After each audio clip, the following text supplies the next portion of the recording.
Good morning, everyone. Good morning. And welcome to the Windward Buddhist Temple's family service. My name is Neil Yamamoto, and I will be your MC for today. I'd like to welcome back Reverend Charlene Kihara and thank her for officiating today's service. We'll begin with the ringing of the temple bell or Kansho that signifies the beginning of this temple service. It is a deep and sacred ritual steeped in ancient tradition. It's a calling of the people to come together to listen to the Dharma or teachings. The temple bell represents the gratitude and deep appreciation of the members, friends, and guests of the Windward Buddhist Temple. Please sit quietly in your seat.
If you are able, please rise for the meditation, followed by the chanting of the Vandana Ti-Sarana by the congregation in Pali and English, found in the red Jodo Shinshu service book on page 7.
Namanda, Namanda, Namanda, Namanda. Please be seated. Today's sutra is 12 Homages, found in the Jodo Shinshu Service Book on page 120. It is the English translation of Junirai, a hymn written by Nagarjuna of India. Nagarjuna was one of the 7 masters of the Pure Land tradition and a central figure in the Mahayana school of Buddhism, of which the Pure Land sect of Hongwanji is a part. The sutra expresses our commitment to the Buddha and to the land of peace, where everyone attains Buddhahood.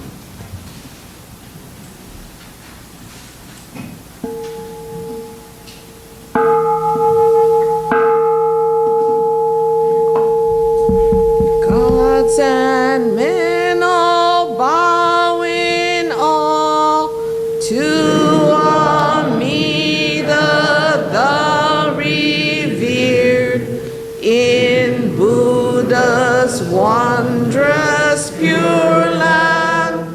Bodhisattvas gather round, golden form like the mountain king, steadfast like the elephant's pace, Buddha's eyes like the blue lotus.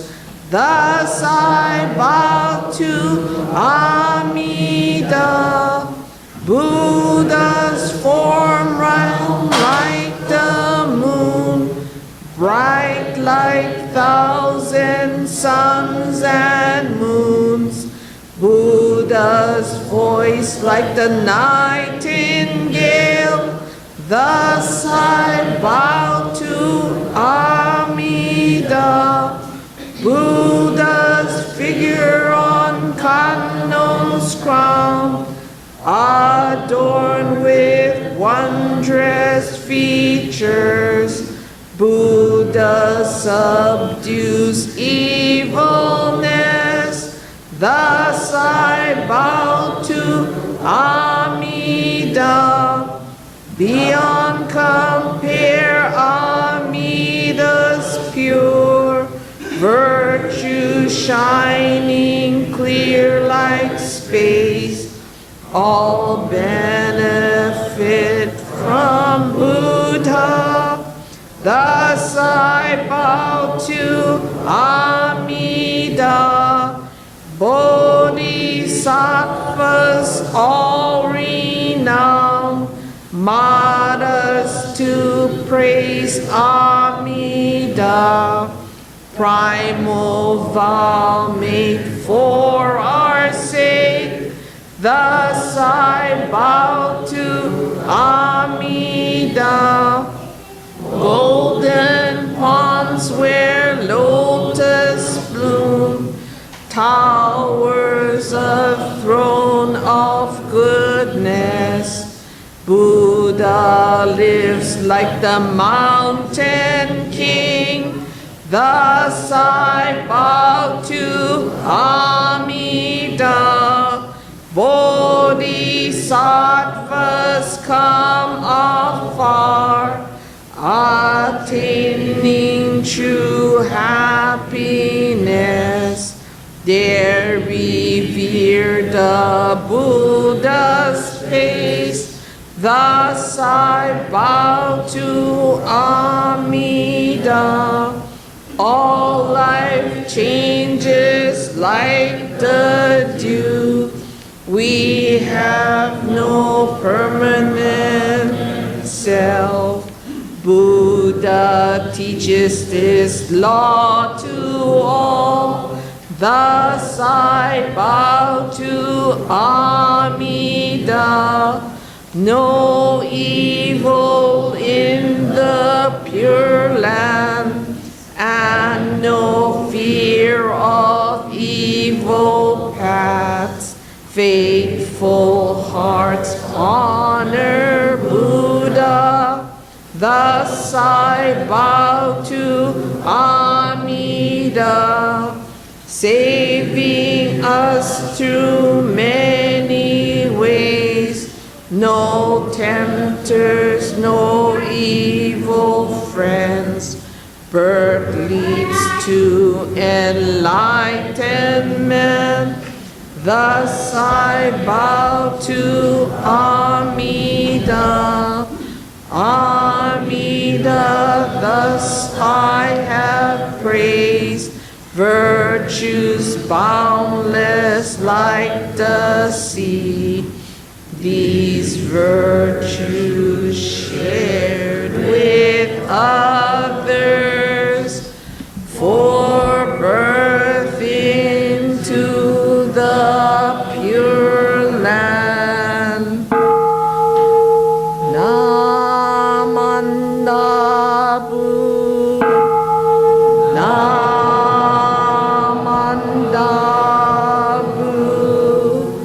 Namandabu,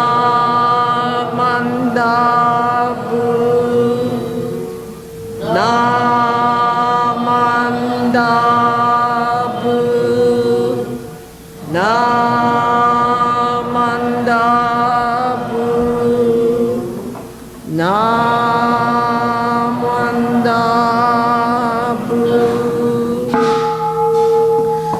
The virtue of Amida's vow is shared equally by all, together attaining awakened mind. We are born in the land of peace. Namanda, Namanda.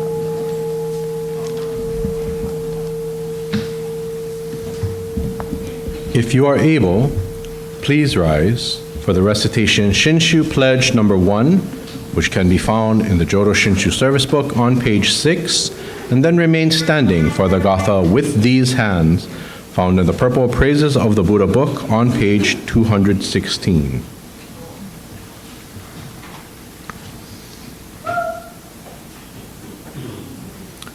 I take my refuge in the vow of the Buddha.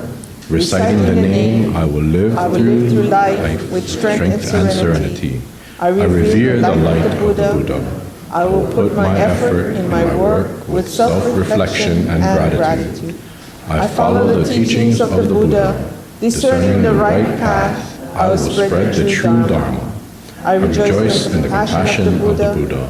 I will respect and help others and do my best for the welfare of humankind. Namanda, Namanda, Namanda, Namanda.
Please be seated.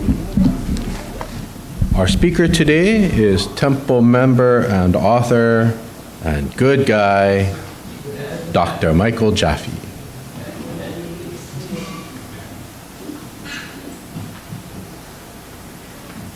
Thanks, Neil. Appreciate that. Okay, let's see what we got here. Ryan, dude, thank you. You know, he's got the AV down. My one motto in life is always check your audiovisual in advance, so I really appreciate that. So the name of today's Dharma talk is called the Dharma of Mount Everest. Of course, it is always an honor to be giving the Dharma talk here at Windward Buddhist Temple. Today's talk will be a little bit less about Buddhist teachings and a little bit more about a recent adventure that Linda and I took over the past 3 weeks. Essentially a travel log, if you will. I know as human beings, we always have thought, what is the meaning of life? But through my tender 6 decades, I've always felt it's really not meaning, it's meaningful experiences. And this was definitely one of those meaningful experiences that we had last month. For some reason, my wife Linda signed us up for the Mount Everest Base Camp Marathon in the Khumbu region of Nepal. She chose to run a marathon at 18,000 feet, and I'm not exactly sure, but I can tell you that it was an arduous adventure. It was very uncomfortable, and certainly had some Buddhist lessons in the end, I can tell you that. So I wanted to start with just getting there, courtesy. The first thing you notice when you're not flying on an American carrier is the polite demeanor of the passengers, especially if you're heading towards Japan.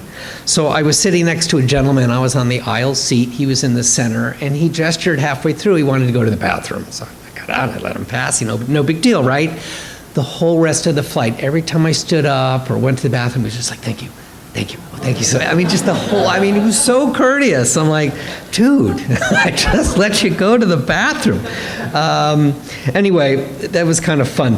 And then when we got off the plane, we were coming out of the jetway, and we noticed all these people waving at the jetway towards the plane. And so we kind of eavesdropping. I went over to see what they were waving at, and it was the pilot who was in the front of the plane waving back at them through the front window.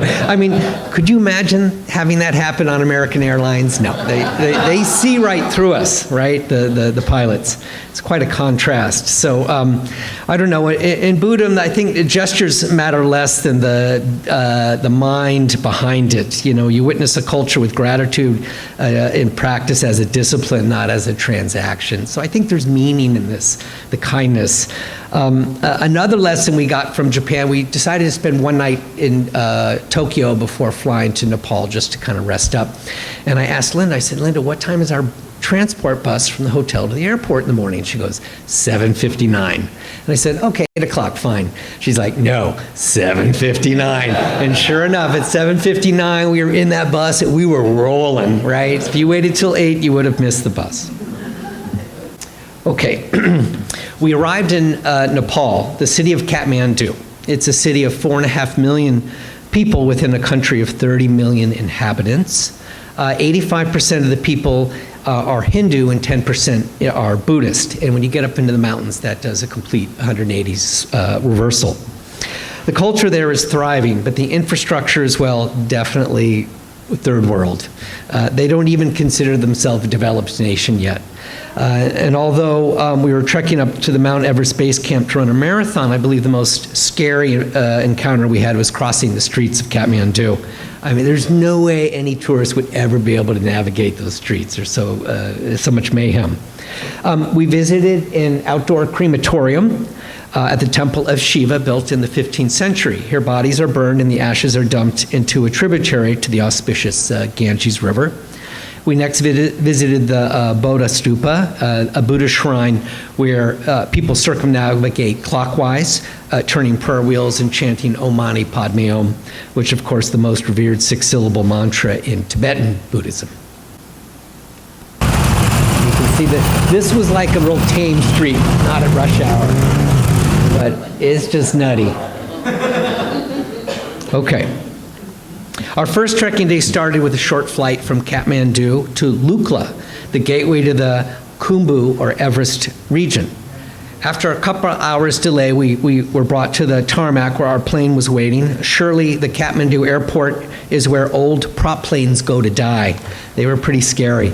It was a 40-minute flight, was uneventful and loud, requiring the flight attendant to hand out cotton balls for our ears as opposed to drinks. The flight, we caught our first glimpse of the big mountains, their peaks hovering above our flight path. As we flew, I thought we were descending, but it was really the earth coming up to meet us in this high terrain. It's so steep that there's not enough level land to build a whole runway, and so the Lukla runway has to be built. It's really short, and it's just on an incline, and they just have to hope the updraft is blowing. So it's supposed to be the most dangerous airstrip in the world, so I hear. Let's see if you can see this is how the planes take off. They kind of get a running start downhill. And then off they go. Okay. Our trek begins. Our marathon tour placed us in a pod of 6 hikers. Linda and I swaggered in with our 25 marathons under our belt, only to be completely shamed by the rest of the group. Not only was this crew accomplished ultramarathoners and 100-mile racers, but 2 of the gals in our group just completed the 777. They did 7 marathons in 7 days in 7 continents, where they charter a plane. The guy, Chris, in our group has run his almost 200 marathons, and the girl, Julie, with us sometimes runs 180 miles per week to train. I mean, although these athletes have a serious running problem, they're really interesting, driven people who were fun to talk story with. Our hike took us about 6 miles through undulating forest trail similar to the eastern Sierras in California. We shared the trail with trekkers, donkeys, Sherpas carrying sometimes 150 pounds on their back. At only 9,000 feet, the hike was not taxing, so it was easy to admire the austere yet rich Sherpa culture. We walked by monasteries, prayer wheels, and boulders with prayers written on them called Moni stones, all of which are a constant reminder that we were always in a spiritual place. Day 2, we went up to Namche Bazaar, which is the capital of the Sherpa country. You can see our group there. And that's the town, that's the village of Namche Bazaar. Elevation 10,500 feet. At 8 in the morning, standing above us, we set out, we could see the snow-covered peak of Mount Tamsurku rising nearly 18,000 feet. And it was really hard to imagine that we were going to be up at 18,000 feet, like in the coming week and a half. The trail was a ribbon of stone steps worn smooth by generations of trekkers. Along the way were tea houses, hiker lodges, and tiny restaurants serving steaming Nepali dumplings and a variety of comfort food. I even passed a pair of bakeries where I stopped to gather pastries for our group to nosh on. We crossed 4 suspension bridges high above the gorges carved by glacial rivers. The girl, Julie, in our group was a little less sure-footed, so she was really nervous crossing these long suspension bridges. And you guys ever watch Shrek, the donkey? So I kept saying, "I'm looking down." Anyway, I was not helping her at all, but she made it through. In every sense, it was a glorious day, warm sun, blue skies, and the steady, civilized pace set by our Sherpas, Mani and Chet. Adventures like this gather together an eclectic tribe of travelers. 2 days into it, Jim, a 71-year-old man who spends weeks at a time volunteering in a rural clinic in Uganda, I asked him about recent cuts to USAID programs, including the devastating reduction in AIDS prevention and treatment in Africa. You could see the emotion rising in his throat as he spoke about the clinics closing, treatments disappearing, and the projection of millions of preventable deaths by 2030.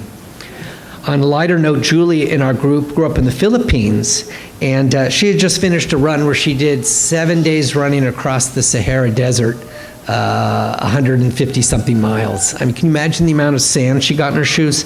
Anyway, the Philippines held a parade in her honor, and even a foundation was established in her name. She was truly Philippine extreme.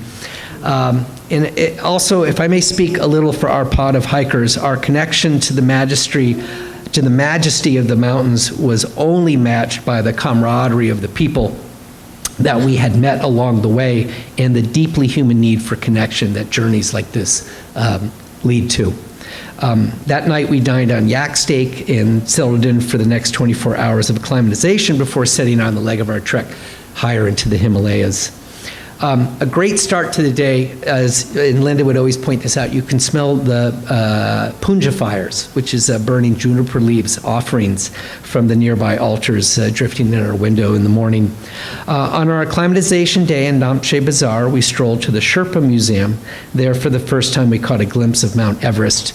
And when you see it for the first time, there's really no words are needed to describe it. On day 3, from the Namche Bazaar to the village of Tame, population 200. We gained another 2,000 feet, well-earned elevation, and continued up to the Damshe Thane Monastery to acclimatize at 13,000 feet. I'm not sure, but every village we went to, there was a monastery another 1,000 feet up we had to hike to. I don't know why they always build these another 1,000 feet above the villages, but I do know, I suspect enlightenment prefers a steeper climb. The Sherpa literally means people of the East. They're an ethnic group who migrated from Tibet to the mountains regions of Nepal roughly 500 years ago. Linda was wearing traditional Tibetan shirts on our trek, and she was a bit of a rock star out there with a lot of approving smiles and gentle head bobs from the locals along the trail. An agrarian people shaped by a very harsh climate, the Sherpas have long depended on tourism as the economic engine in the high mountains. They have their own language and follow Tibetan Buddhism, different than ours of the Pure Land. Their spirituality is woven into every mile of the trail, with prayer wheels spinning, stone stupas guarding mountain passes, and inscribed Moni rocks lining the path.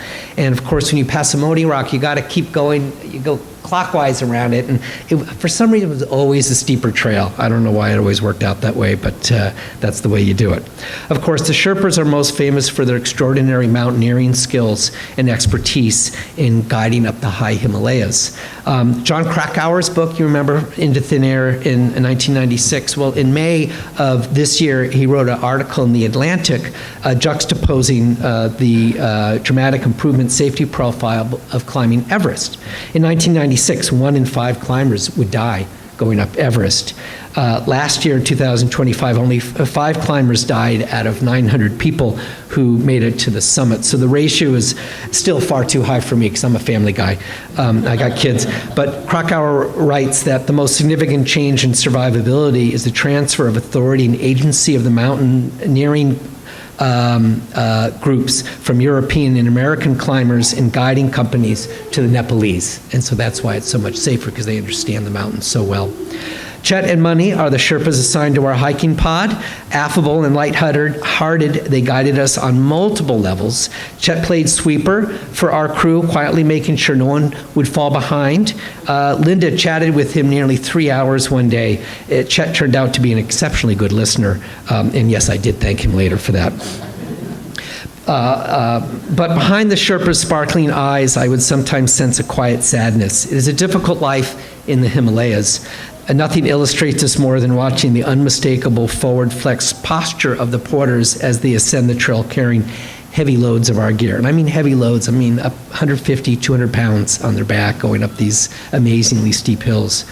Even while working tirelessly to care for us, Chet always paused to admire the vistas around us. Then he would point out so that we wouldn't miss them.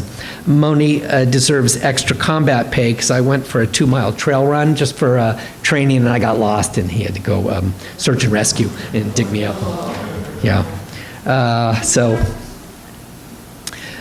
our reverence for the Sherpas is one of the deepest Dharma threads in today's talk. Their quiet strength, their sadness, their guidance, their care was true compassion in action. There we go. As we ascend, we passed even more stupas, mani stones, and prayer wheels as each valley turned into another. The higher we climbed, the more spiritual the landscape seemed to become. Eventually, our group of 6 had met up with the rest of our tour, now numbering 19. As expected, we now have more of an eclectic mix of eccentric individuals from all over the globe, which are really interesting to talk to. So this was a monastery we went to visit, and let's see.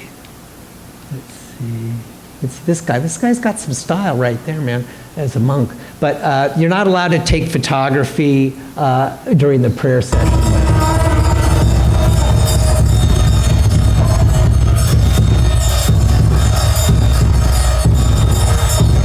And you can't see it too. Anyway, it's quite different than our services, very austere, but really interesting to watch.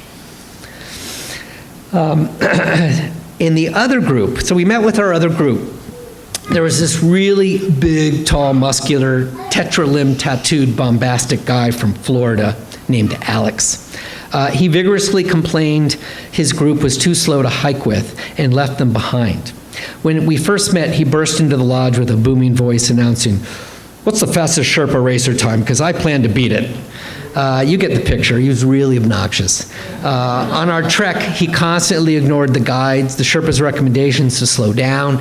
He insisted on going too fast and even added on miles in elevation. And one day, he did not join us for breakfast because he was taken to the local hospital for pulmonary edema. And it was really, hubris has no space in the Himalayas. So I thought that, the mountain doesn't negotiate with your ego. Self-importance is a delusion, and nature's the ultimate teacher with right view. Okay, so these were our accommodations. A few nights at the higher elevations, I woke up with a panic. I was finding it hard to breathe. It was really scary. It must have been like 2 a.m. And there seemed to be a battle going on in my body with my kidneys telling my lungs, "Hey man, you're breathing too fast, you gotta slow down," because my blood pH was getting too high. And my brain was telling my lungs, "Hey man, I need some oxygen, you gotta breathe faster." So this is like the chemical equation that goes on in our bodies. So if you're breathing CO2 really fast, then your blood becomes more alkaline and less acidic, and so your kidneys are really pissed off. And so basically, you can see that CO2 plus HCO equals HCO3 and a hydrogen ion, but when you breathe too hard, you're blowing off the CO2, and this equation shifts to the left, lowering the acid in my blood and raising the pH. So I was stuck somewhere in this stoichiochemistry equation limbo, and I only got a B in Chemistry 101 in college, so I was really suffering. So luckily, I took some Diamox, which is a medication that helps with altitude illness, and by the next morning, I felt better. But it was very uncomfortable. So it kind of made me think of the first noble truth of Buddhism, because there was a lot of suffering. It was mostly physiologic, of course. But you can see the trail is getting a lot less. There's no trees anymore because we're above 14,000 feet. And these are accommodations. I'm telling you, these walls were so thin. As we hiked between these villages, we'd stay in these backpacker-style lodges. These rustic abodes sport college dorm-sized rooms with dorm-worthy mattresses. The walls of these rooms were so thin, you could hear someone literally pass gas from 2 rooms down. The food was very simple and plentiful: potatoes, rice, fried eggs, mixed vegetables. It seems your palate on an adventure like this is more forgiving. Daily, Linda and I would wake up and we'd go to the breakfast room and we would literally have just a cup of hot water. We were just drinking hot water thinking, oh, this is the best thing in the world. The bathroom situation varied. Our lodges had communal water closets with flushing toilets down the hall, but you're not allowed to put any toilet paper down the loo because it doesn't biodegrade up at that altitude. I visited the bathroom 4, 5, sometimes 7 times a night due to the effects of the altitude. And on the trail, accommodations were more variable. You might see a sign that says toilets or restrooms, and you get there and it's just a shack with a hole in the wood floor. I mean, it's a bit of a euphemism. So the next day we hiked up to 14,000 feet where the real altitude changes started. Homeostasis is the body always trying to stay in balance, but up at altitude, every body system was thrown off course. Pulmonary, cardiovascular, gastrointestinal, neurologic, even urologic. So nothing is quite in equilibrium where the only true antidote is to descend. So in the village of Dingbu-she at 14,000 feet, we had planned to spend 2 nights acclimatizing. Instead, nearly our entire group came down with food poisoning, and I can safely say that we felt well prepared for our next colonoscopies because we were completely emptied out. Reiki was a 70-year-old Hall of Fame runner from Germany. She was super cool. She became sick and had to be taken to a local hospital. In the end, only half our group could continue higher, while the rest of us, including myself, had to stay by an extra day to get over our illness. The cold, thin air makes the night seem impossibly long between the roller coaster rhythm of the altitude breathing and the relentless nighttime trips to the bathroom. Sleep was elusive. You add fever, chills, and diarrhea, and the night becomes nearly intolerable. I just remember, like, the days are okay, but at night I'm like, oh no, it's going to be a terrible night. Fortunately, most of us recovered within 24 hours from our illness, from the food illness, and we were able to move on. So now we're hiking above 16,000 feet. And there's a lot less conversation going on in the group, surprisingly. Everyone is instinctively conserving oxygen. At that elevation, we are above the tree line, where the mountains rise closer and steeper around us, and the towering peaks make us trekkers seem very, very small. Okay, so the higher we ascend, the pack animals and the rhythmic neck bells have changed from donkeys and Joe, which is a combination between a cow and a yak, to long-haired yaks and short-statured horses. And we'd always let them go past, of course. Sadly, Linda had decided not to carry on at 16,000 feet. She was feeling some neurologic sequela of the high altitude, and being a neurologist, she's a little more in tune to this stuff. So she headed down to the end of the marathon to meet us there, where she assured me there was massages and facials and all kinds of, she was taking good care of herself. Our decision to ascend is a profound act of wisdom, however, because letting go is harder than pushing on, especially when we're talking about mountaineering. So there's the yaks, and you can see some of the Sherpas there carrying really huge loads. Mount Everest Base Camp. At 17,600 feet, Mount Everest Base Camp is located. Mount Everest was first successfully climbed in 1953 by Sir Edmund Hillary in Tenzing, my son's given middle name, Norgay of Nepal. And yes, I'm trying to get my son to live up to that. Everest Base Camp has been staging ground for mountaineers since there's 7,500 individuals have summited, and that doesn't include all the Sherpas who have summited many times, some 22, 25 times. One would think Everest Base Camp would be a well-equipped expedition city, and I can assure you it was anything but. Perched on top of the Khumbu Glacier, Everest Base Camp is only a barren area of tents, rocks, ice, and hopes. There were no amenities whatsoever. The bathroom tent, you walk into it, it's just a tall tent, and you go inside, and it's just rocks. I mean, there's nothing there. So we arrived at Everest Base Camp. It started to snow, and the temperature dropped to below 20 degrees. Some Sherpas had arrived 10 days before to put together industrial strength dining, because there were 200 marathoners all included in this race.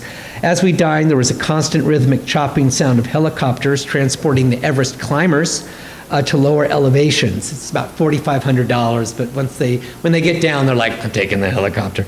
Not all climbers heli-transported. There was a very affable guy we met named Zuko from South Africa who gave us a description of his climb. He made it up to Camp 3 at 24,000 feet after 45 days of acclimatization going up and down that mountain. But he didn't quite make it. And the first rule of mountaineering is knowing when to turn back. So far from being disappointed, he plans to return to try again. He asked to join our marathon to race on the way down. I mean, this is the caliber of these people who are up here in the Himalayas. There we are. So we spent the night before the race preparing mentally for the race, but not just mentally preparing. I was literally just trying to stay warm. I have a mantra for my Boy Scouts when we go camping: don't get cold and don't get wet. I failed. I was so cold. I was miserable. Despite layers and layers of wearing down jackets and fleece in my sleeping bag, I was uncomfortably cold. For the next 12 hours, time was measured not by long hours, but by each unpleasant minute. My situation was exacerbated by the 5 times at night you got to get out of your tent in the freezing cold to go urinate, and you're standing there in the snowstorm, and I'm freezing, and I had to crawl back out of my tent, and it was just... At 3 in the morning, though, there was a break in the snowfall, and the moon came out, a full moon came out, and it shone on the base camp, and I had a moment I will never forget. Everest Base Camp Marathon. A cold, frigid blanket of snow covered our encampment as we woke at 5 a.m. for breakfast, knowing not where to take a step up to the diving tent. It was guesswork. You were either stepping on snow or rock or a small stream. After breakfast, we packed our gear and short hiked to the start of the marathon. We huddled like emperor penguins for warmth. I saw racing Sherpas, because some of the Sherpas run it. They were in T-shirts and shorts. And I'm like, oh my God, it is amazing the spectrum of temperature tolerance between people. And of course, I know where I lie in that conundrum living here in Hawaii. So let's see if you can see, I'll show you this picture of Everest Base Camp in the middle. It's just snow. It's just tense. I'm just miserable. It's half oxygen, so you're really feeling it. But again, it's a spiritual place. So that's our dining tent, and that's the beginning of the race. The race started with a gasp as we all realized that our blood oxygenation, instead of being 100%, was down around 80%, and not very conducive for powering our leg muscles. With hiking poles and hydro packs, we slowly navigated the snow-covered butte that was occasionally clogged by a yak or 2 carrying climber's gear too heavy for the helicopter transport down the mountain.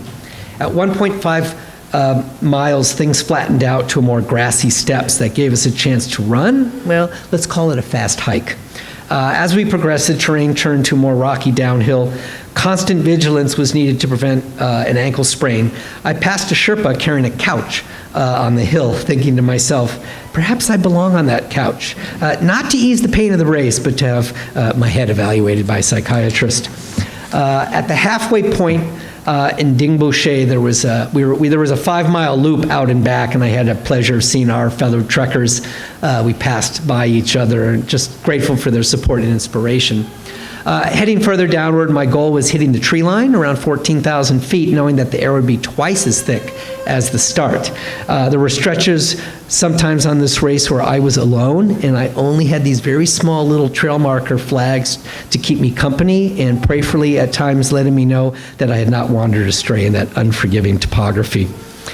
We had checkpoints, what would euphemistically called water stops, where you get a couple of ounces of water in a glass cup, like 2 ounces.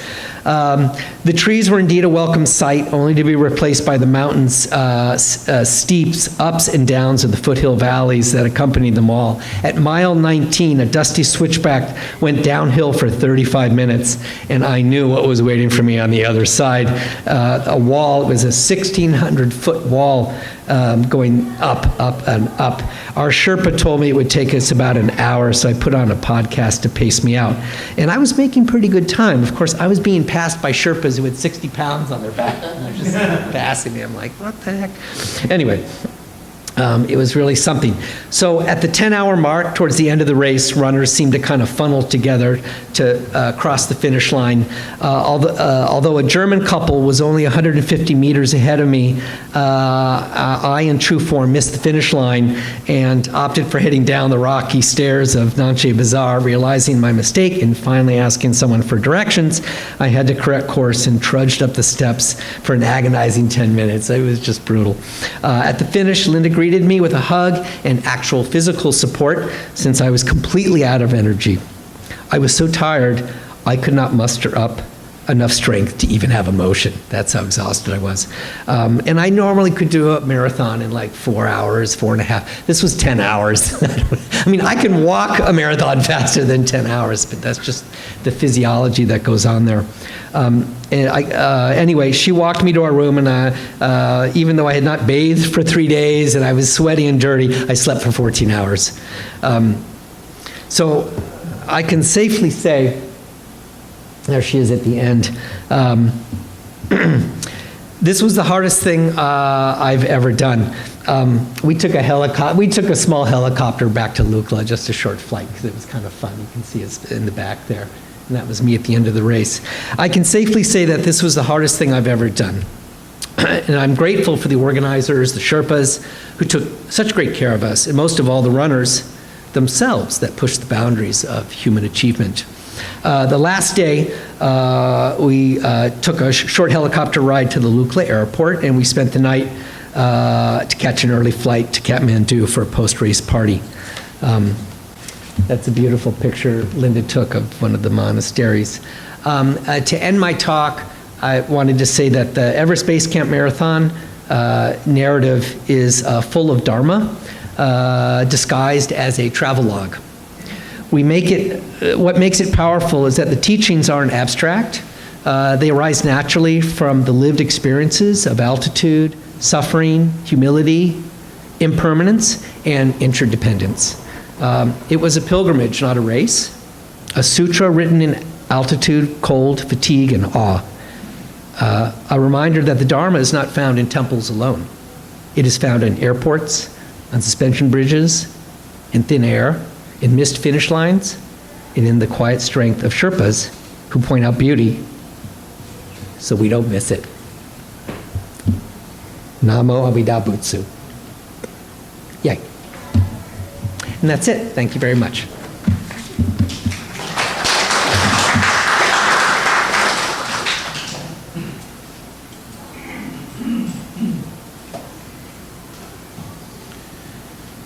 Thank you, Mike. Doctor, author, good guy, world traveler, and Everest marathoner, right? Wow. Is there anything you can't do? If you are able, please rise for the Gatha Living Gratefully on page 132 of the Praises of the Buddha Gatha book, and then continue to stand for the Nembutsu found on page 145 of the same book.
Thank you all. Please be seated. Thank you for attending today's service. And we will now have announcements by Temple President Dennis Tashiro.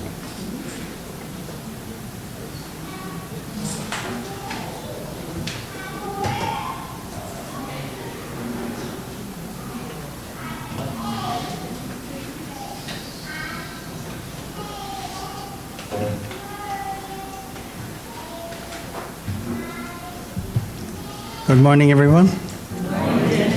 I'm a little out of breath. It's lack of oxygen.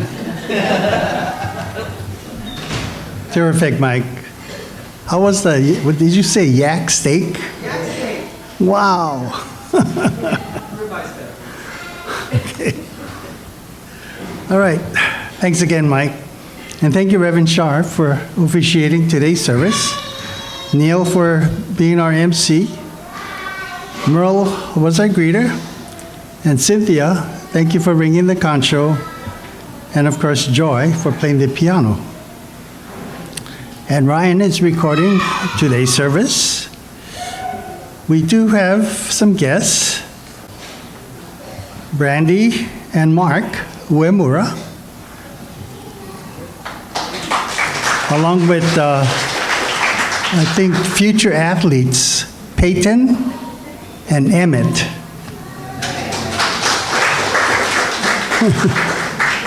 Great football names.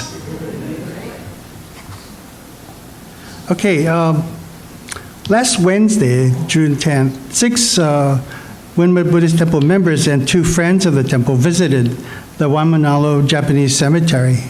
Flowers were placed on the grave sites, and Reverend Shingo officiated with a short memorial service. Several Marine-based officials and active duty Marines assisted us and took pictures. So thank you for those who did volunteer. Next Sunday will be our regular family service and Father's Day service. Reverend Shingo Furusawa will lead the service, and Rodney Murayama from Wahiawa Hongwanji will be our guest speaker. The Buddhist Study Center's 2026 summer session will be held July 26th to the 29th with guest speaker Reverend Dr. Aaron Prophet. The Buddhist Study Center's summer sessions is over 50 years. They began like in 1974 with some very renowned speakers. This year's theme is Rethinking Buddhist Education. The session begins with a Sunday service at Jikoen Hongwanji, followed by 3 nightly sessions at the Buddhist Study Center in Manoa. Registration deadline is July 20th, and more information can be found on our bulletin board. The Windward Buddhist Bon Dance is coming up quickly on the second Saturday in July, July 11. I call on Merle to provide some information. Yeah, I want to thank those of you who have signed up already for donations for the booth, the concession, and we are still looking for a lot of help, looking for help on the Friday to string meat and prep food, and Saturday to make some spam musubi in the afternoon, and of course Saturday evening we're looking for help in the food booth itself, the concession booth. It takes a village to do it. I have a list of last year 50 volunteers that helped us work in the booth and man the evening facilities and things. And I know Cynthia has a whole slew as well for her rummage sale and country store. So if you can step up and volunteer and see us, then we can put you in a slot and count on you to be there to help us at certain times that we need help. And I know Alan is looking for his crew to help put up the music stand, the Yagura, on the first Saturday in the morning, so that it's like 8 o'clock. It's usually done by 11. We're looking for anybody who can help. We're not saying men, because women can help as well. And we're looking for teenagers all the way up. So if you can help, please see Alan and commit to be there on the 4th to help put up the Yagura. And also, look at your yards and your neighbors' yards to see if anybody has some hearty flowers like gingers and things that can be brought the day of the Bon Dance when they decorate the music stand. So there's a lot of areas where we can count on people for help.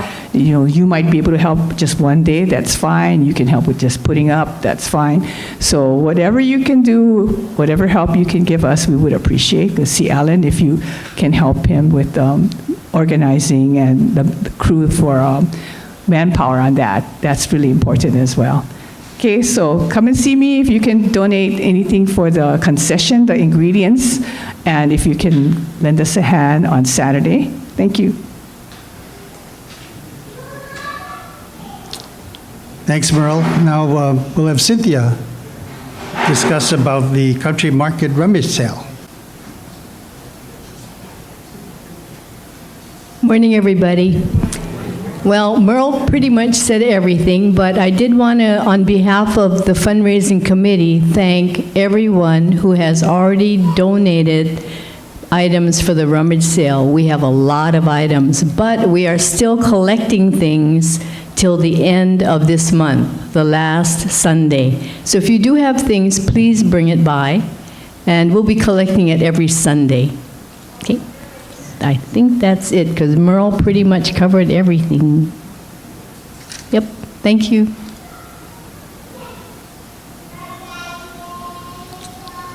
Today is the second Sunday of the month, and of course it's bingo day. So after refreshments, we'll have bingo games. Are there any other announcements? If not, it's time for refreshments. Let's do the words of thanksgiving. That'll be up on the screen.